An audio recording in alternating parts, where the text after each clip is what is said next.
రినవల్ in daily. నిరీక్షణను కనుగొనుట మరియు ప్రతిదినము పునరుద్ధరించుకొనుట అనే అంశాన్ని ఈరోజు మన ముందు ఉంచబడి ఉంటున్నది. నిజంగా మరి మొదటి సెషన్లో చాలా ఎక్స్పీరియన్స్గా అమ్మగారు చాలా లోతైన సత్యాలను మనకు బయలుపరిచి ఉంటున్నారు. నిజంగా ఈరోజు స్త్రీలముగా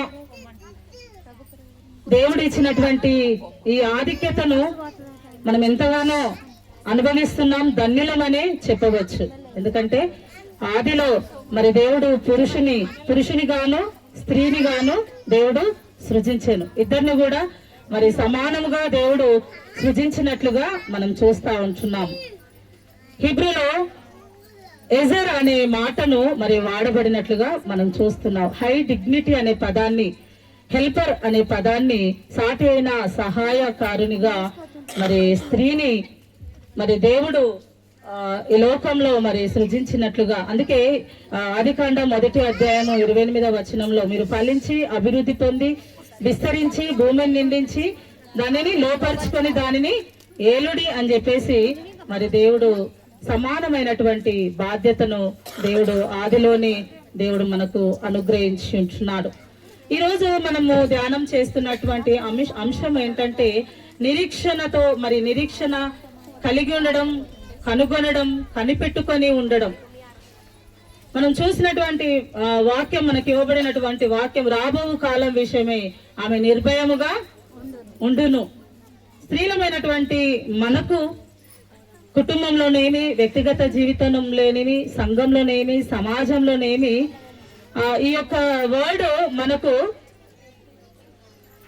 ప్రతిదినం కూడా మాట్లాడుతూ ఉంటది, వినిపిస్తూ ఉంటది కదా.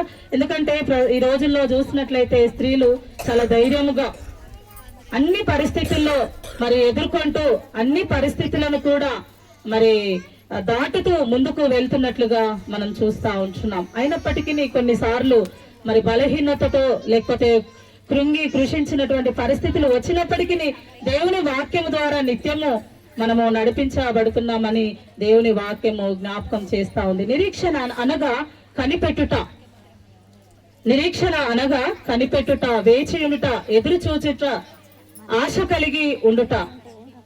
నిజంగా దేవుని బిడ్డలారా, ఈరోజు మరి దేవుని కొరకు ఎలాంటి ఆశను కలిగి, ఎలాంటి నిరీక్షణను కలిగి, ఎలాంటి దేవుని సన్నిధిలో ఏది కనిపెట్టుకొని నిర్భయముగా ధైర్యముగా ప్రభు కొరకు మనము జీవిస్తున్నాము అన్న విషయాన్ని మనము జ్ఞాపకం చేసుకుందాం. ఒక రైతును మనం గమనించినట్లయితే పొలంలో విత్తనాలు చల్లుతా ఉంటాడు కదండి. మన స్వామికే కొద్ది నిమిషాలు. విత్తనాలు చల్లుతున్నప్పుడు ఏమని ఆశతో విత్తనాలు వేస్తాడండి? ఆయన ముందున్నటువంటి రెట్టింపు ఆశీర్వాదము కదా, రెట్టింపు లాభ ప్రాప్తి కొరకు ఆయన ఆలోచించి ధైర్యం కలిగి నిరీక్షణ కలిగి ఆయన విత్తనాలు వేస్తూ దాని కొరకు ప్రయాసపడతాడు. ఏది వేస్తున్నా నాకు పండదని అనుకుంటాడు ఏ రైతు అయినా. ఎప్పుడు కూడా ఏ రైతు అనుకోడు. ఎందుకనంటే ఆయన ఆశతో వేస్తున్నాడు, నిరీక్షణతో వేస్తున్నాడు, ఆ ఫలాన్ని పొందుకుంటా ఉన్నాడు. ఇది వ్యక్తిగతమైనటువంటి లేదా ఈ లోకపరమైనటువంటి నిరీక్షణగా మనం చూస్తా ఉంటున్నాం. మరి దేవుడైతే మనకిచ్చినటువంటి నిరీక్షణ ఏంటంటే ఆయన కాపాడి సహాయం చేసి ప్రతి సమస్య నుంచి మనకు విడుదల ఇస్తాడు అనే నమ్మకాన్ని దేవుడు మన ముందు ఉంచాడని దేవుని వాక్యము స్పష్టంగా జ్ఞాపకం చేస్తుంది. పాత నిబంధన గ్రంథంలో చూసినట్లయితే అనేక మంది భక్తులు, కీర్తనకారుడు ఏమంటున్నాడంటే, నా ప్రభువా యెహోవా నా నిరీక్షణాస్పదము నీవే. ప్రజలందరూ ఓటీ కాన్సెప్ట్ లో చూసినట్లయితే దేవుడు నాకు సహాయం చేయగలడు, దేవుడు నాతో ఉన్నాడు. శ్రమంలో ఉన్నప్పుడు ఐగుప్తు బానిసత్వంలో ప్రజలు శ్రమల్లో, కష్టాల్లో, ఇబ్బందుల్లో ఉన్నప్పుడు ప్రజలు మొరపెట్టినప్పుడు దేవుడు వారి మొరను నిశ్చయముగా విన్నాడు. విని దానికి మరి వారికి విడుదలను కూడా అనుగ్రహించినట్లుగా మనం చూస్తా ఉంటున్నాం. ప్రతి సందర్భాల్లో దేవుడు వారిని నడిపించే దేవుడిగా, నాయకుడిగా, రక్షకుడిగా ఉన్నట్లుగా మనం చూస్తా ఉంటున్నాం. దర్శన గ్రంథాల్లో మనం చూసినట్లయితే దేవుడు తన ప్రజల కొరకు ఒక కొత్త రాజ్యాన్ని స్థాపిస్తాడని అనేక మంది ప్రవక్తలు కూడా నిరీక్షణ కలిగి ఉన్నట్లుగా మనం చూస్తున్నాం. ఒక మాటలో చెప్పాలి అనంటే ధైర్యంతో కూడిన నమ్మకముతో వేచి ఉండడమే నిరీక్షణ. నిరీక్షణ అంటే ఏంటి? ధైర్యముతో కూడిన నమ్మకముతో వేచి ఉండడమే నిరీక్షణ. ధైర్యం లేకుండా, నమ్మకం లేకుండా ఒక సమస్యను గాని, ఒక పరిస్థితిని గాని, ఒక శోధనను గాని మనము ఎదుర్కోలేము. ధైర్యము, నమ్మకము, దాని గురించినటువంటి పట్టుదల, ప్రార్థన మనం ఉన్నప్పుడే మరి ఆ నిరీక్షణలోనికి మనము ప్రవేశపెడతామని మరి ఇక్కడ దేవుని వాక్యము స్పష్టంగా జ్ఞాపకం చేస్తా ఉంటున్నది. దేవుని బిడ్డలారా, మరి లేఖన భాగంలో చదవబడిన ఎస్తేరు గ్రంథంలో మనం చూసినట్లయితే మనకి ఈ స్టోరీ అందరికీ తెలుసు. ఎస్తేరు ఏ రీతిగా రాణి అయింది, ఎట్లా వివాహం చేసుకుంది, ఏ రీతిగా ఆ కథ అంతా కూడా మనకు సండే స్కూల్ నుంచి నేటి వరకు కూడా మనము ధ్యానం చేస్తూనే ఉంటున్నాం. ఇక్కడ మనము 4వ అధ్యాయంలో చూసినట్లయితే ఒకలాంటి శ్రమ, ఒకలాంటి వేదన, కృంగినటువంటి పరిస్థితి. మొదటి వచనంలో చూసినట్లయితే జరిగినదంతయో తెలియగానే మొర్దెకై తన బట్టలు చింపుకొని, గోనె పట్టలు వేసుకొని, బూడిద పూసుకొని పట్టణము మధ్య మహాశోకముతో, రోదనతో ఆయన విలపిస్తున్నట్లుగా మనం చూస్తా ఉంటున్నాం. ఈ సమస్య రావడానికి లేదా ఈ పరిస్థితి ఎదుర్కోవడానికి మూల కారణము ఏంటి అనంటే మనందరికీ తెలుసు కదా, హామాను యొక్క కుట్ర.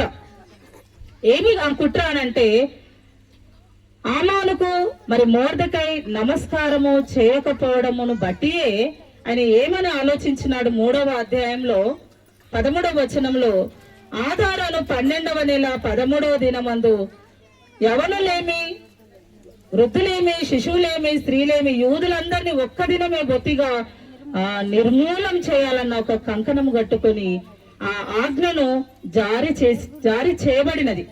ఆ జారీ చేయబడినటువంటి తరుణంలో ఆ వార్త వినగానే మొర్దెకై, యూదులందరూ కూడా మహాశోకముతో, రోదనతో గోనెపట్ట కట్టుకొని మరి కన్నీరు విరుస్తూ దుఃఖ సాగరంలో మరి ప్రజలంతా ఉన్నప్పుడు రాణిది గమనిస్తూ ఉంటున్నది. ఏమి జరుగుతుంది, మరి ఎందుకు ఈయన గోనెపట్ట కట్టుకొని ఇంత ప్రయాస పడుతున్నాడు, ఇంత వేదన చెందుతున్నాడు అని మరి తెలుసుకున్నప్పుడు ఆమెకు అర్థమైంది అని అంటే యూదులందరూ కూడా మరి ఒకే దినమందు మరి సంహరించబడుతున్న వార్త ఎస్తేరు మరి తెలుసుకున్నది. తెలుసుకున్న తర్వాత ఎస్తేరు ఒక మాటను అక్కడ జ్ఞాపకం చేస్తా ఉంటున్నది 10వ వచనంలో. పిలువబడక ముందే పురుషుడే గాని స్త్రీయే గాని రాజు యొక్క అంతఃగృహంన ప్రవేశించిన ఎడల బ్రతుకున్నట్లుగా రాజు తన బంగారపు దండమును ఎవరి తట్టు చూపునో వారు మాత్రమే మరి బ్రతుకుతారో, లేదంటే మరి ఆ మరణ శిక్షకు, ఉగ్రతకు మరి లోనవుతారన్న విషయాన్ని మొర్దెకైకి జ్ఞాపకం చేస్తున్నట్లుగా మనం చూస్తా ఉన్నాం.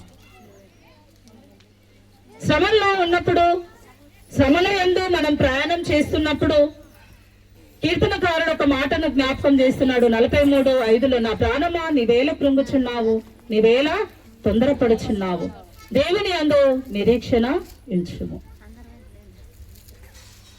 నేను అక్కడున్న పరిస్థితిని, రాజు దగ్గరికి నేను వెళ్ళలేకపోతా ఉన్నాను అన్న పరిస్థితిని జ్ఞాపకం చేసుకుంటుంది. కానీ అక్కడ మొర్దెకై ఉపవాసము చాటించి ప్రజలందరూ కూడా మరి గోనెపట్ట కట్టుకొని విలపిస్తున్నట్లుగా మనం చూస్తా ఉంటున్నాం. యోబు గ్రంథంలో కూడా మనం చూసినట్లయితే యోబుకి ఎన్నో శ్రమలు.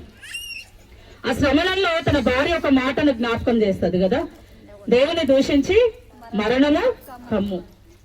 అప్పుడు యోబు ఒక చక్కటి మాటను జ్ఞాపకం చేస్తాడు. మూర్ఖురాలు మాట్లాడినట్టు నీవు మాట్లాడుచున్నావు. దేవుని బిడ్డలారా, ఈరోజు శ్రమ వచ్చినప్పుడు, కష్టం వచ్చినప్పుడు, తట్టుకోలేనటువంటి స్థితి మనకు వచ్చినప్పుడు దాన్ని ఏ రీతిగా మనం ఎదుర్కోవాలన్న పరిస్థితి మనకు ఎదురైనప్పుడు ఈరోజు మనము ఏ స్థితిలో ఉంటున్నామో ఒకసారి మనం ఆలోచన చేసుకోవాల్సిందిగా.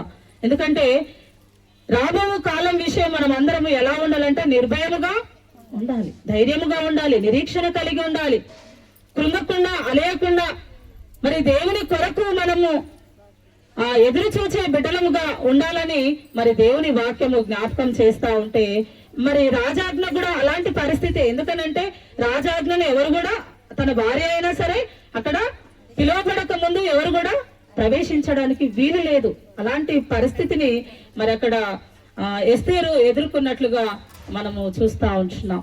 దేవుని బిడ్డలారా, మరి నిజంగా మన జీవితంలో అలా వస్తే మనం కూడా ఎస్తేరు లాగానే జీవిస్తాం మేము. కానీ దేవుడు ఏమంటున్నాడంటే, ఆ నిరీక్షణ ఆస్పాదం ఎవరు అనంట? దేవుడు. శ్రమల్లో, కృంగిన వేళలో, బలహీనతల్లో, చివరికి ఏ పరిస్థితి వచ్చినప్పటికీ మరి దేవుని యందు మనము నిరీక్షణ ఉంచాలని ఇక్కడ దేవుని వాక్యము జ్ఞాపకం చేస్తా ఉంటున్నది. రెండవదిగా మనం చూసినట్లయితే మొర్దెకై రాణిని మరి గద్దించినట్లుగా మనం చూస్తా ఉంటున్నాం. 12వ వచనంలో ఎస్తేరు మాటలు మొర్దెకైకి తెలుపగా, మొర్దెకై ఎస్తేరుతో ఇట్లు ప్రత్యుత్తరం ఇచ్చాను, రాజనగర్ లో ఉన్నంత మాత్రము చేత యూదులందరికంటే నీవు తప్పించుకొందువని నీ మనసులో తలంచుకోనవద్దు.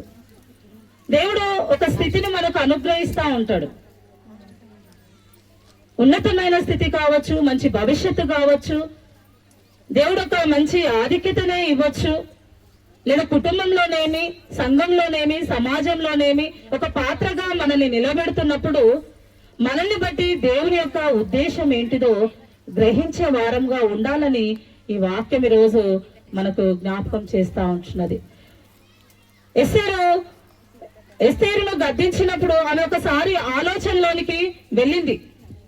ఈ సమయంలో బట్టి నేను ఇక్కడికి వచ్చినవేమో ఒకసారి ఆలోచించుకో. నిజంగా ఈ రోజు మనం అందరం ఇక్కడ వచ్చి ఉన్నాం. ప్రార్థన లేక, ఆరాధన లేక 2 సంవత్సరాల క్రితము ఇక్కడ పస్కా చేసుకోవడానికి దేవుడు మాకు ఒక మంచి ఆధిక్యతను అనుగ్రహించినాడు. సీజన్ పాస్టేట్ అంతా కూడా ఇక్కడికి వచ్చి పస్కా ఆరాధన చేసుకుని వాటర్ ఫాల్స్ కి వెళ్ళి ఆ రోజంతా మేము గడిపినాం. నిజంగా రోజు చాలా సంతోషం అనిపించింది. కానీ ఇక్కడ ఆరాధన జరగలేక ఈ రోజు ఇంతమంది ఇన్ని పాస్టేట్ల అమ్మగారులు, అయ్యగారులు, స్త్రీలు, ఉమెన్ సెక్రటరీస్ అందరం వచ్చి దేవుని సన్నిధిలో ఆరాధిస్తున్నాం. దేవుడు మనకిచ్చినటువంటి ఈ ఆధిక్యతను బట్టి మరి దేవాది దేవునికి నేను వందనాలు తెలియజేస్తా ఉంటున్నాను. ఇక్కడ చూసినట్లయితే తను తాను రాజు యొద్ద ప్రత్యక్షపరచుకోవడానికి ఆమె ఒక మాటను జ్ఞాపకం చేస్తా ఉంటున్నది.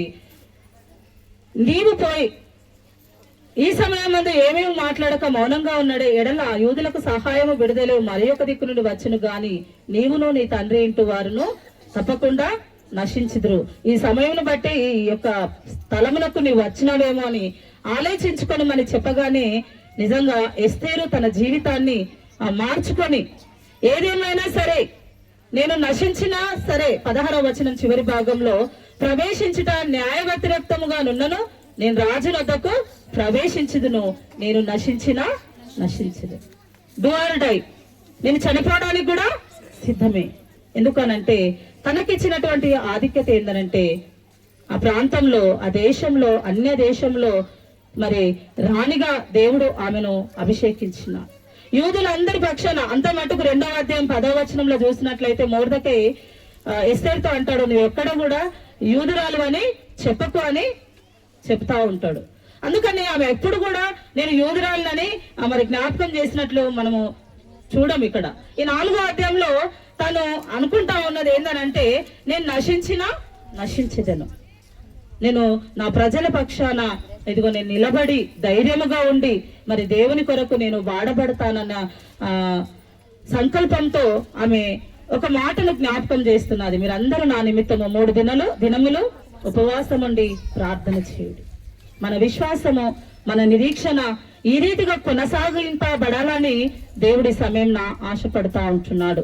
ఎందుకనంటే సమస్య ఏదైనా సరే మరి దేవునిలో ప్రార్థనలో మనం ఎదిగినప్పుడు దేవుడు మరి తప్పకుండా సహాయము చేస్తాడని దేవుడు ఇక్కడ జ్ఞాపకం చేస్తున్నాడు. ఎజ్రా 8:23లో ఉపవాసం ఉండి ఆ సంగతిని బట్టి మా దేవునికి వేడుకొనగా ఆయన మనవిని అంగీకరించాను. మనం ప్రార్థన చేసినప్పుడు అది ఎలాంటి సమస్య అయినా సరే దేవుడు ఆ యొక్క ప్రార్థనకు జవాబు ఇచ్చేవాడుగా మరి ఆ యొక్క జవాబుకు ప్రతిఫలం ఇచ్చేవాడుగా ఉన్నట్లుగా మనం చూస్తా ఉంటున్నాం. దేవుని బిడ్డలారా, మరి మనకు ఎలాంటి సమస్య వచ్చినా మరి దేవుని కొరకు నిలబడే బిడ్డలముగా ఉండాలని దేవుడు జ్ఞాపకం చేస్తున్నాడు. అబ్రహాము చూసినట్లయితే నిజంగా నిరీక్షణకు ఆధారం లేనప్పుడు అబ్రహాము దేవుణ్ణి నమ్మి ఉన్నాడు.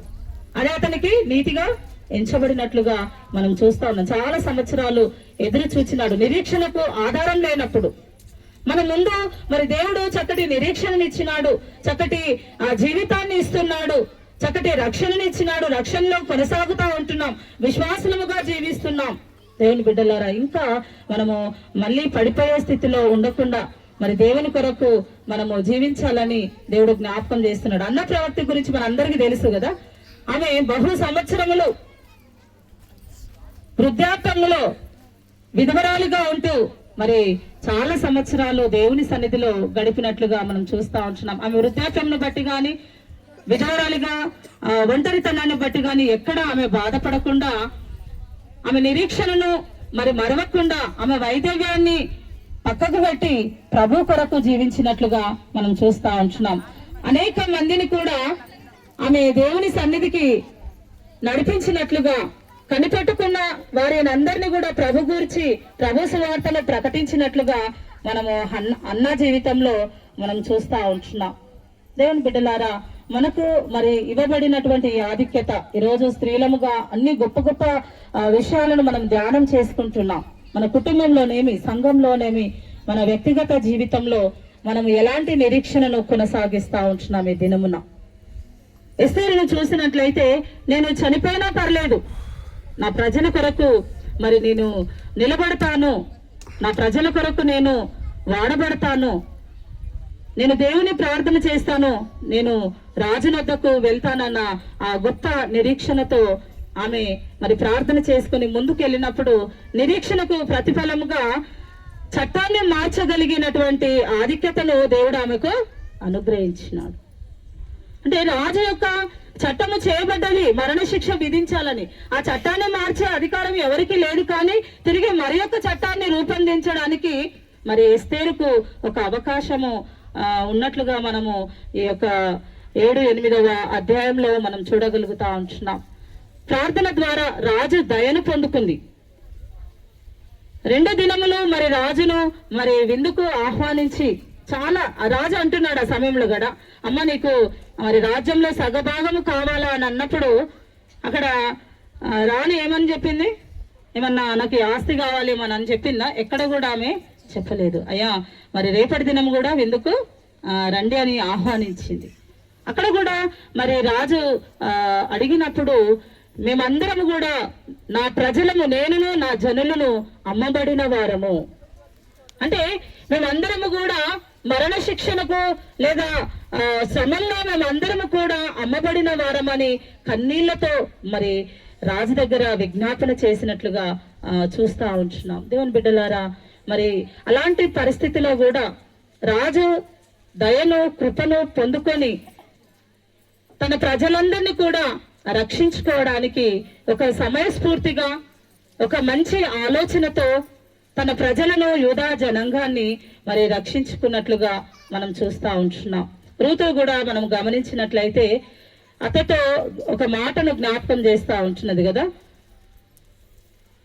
నీ జనమే నా జనము, నీ దేవుడే నా దేవుడు, నీవు మృతి పొందు చోటనే నేను మృతి పొందేదను, మరణము తప్ప నిన్ను నన్ను ఏది కూడా వేరు చేయదు. దేవుని బిడ్డలారా, అంతగా మరి దేవుణ్ణి ఆశ్రయించింది కాబట్టి, దేవుని కొరకు నిలబడింది కాబట్టి ప్రతిఫలంగా ఏం పొందుకుంది అని అంటే, యేసుక్రీస్తు వంశావళిలో ఆమె పేరు లిఖించబడింది కదా. ఓబేదును తన వంశంలో నుండి మరి రావడాన్ని మనము చూస్తా ఉంటున్నాం.